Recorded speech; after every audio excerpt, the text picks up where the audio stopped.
Welcome back to another technical deep dive here in the debug zone. Today we're tackling a big question and breaking it down with insights from other users. Hopefully this clears up some misconceptions and helps you get the answer you need.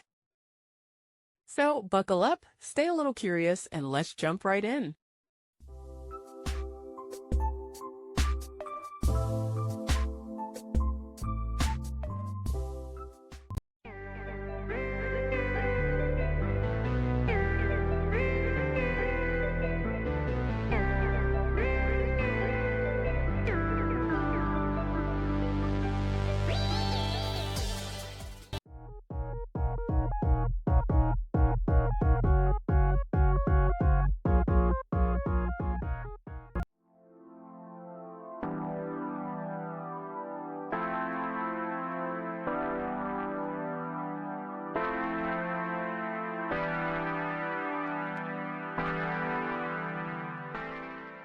And that's a wrap.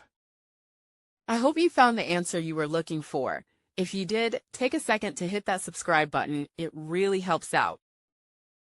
And let me know in the comments which solution worked best for you. See you next time in the debug zone.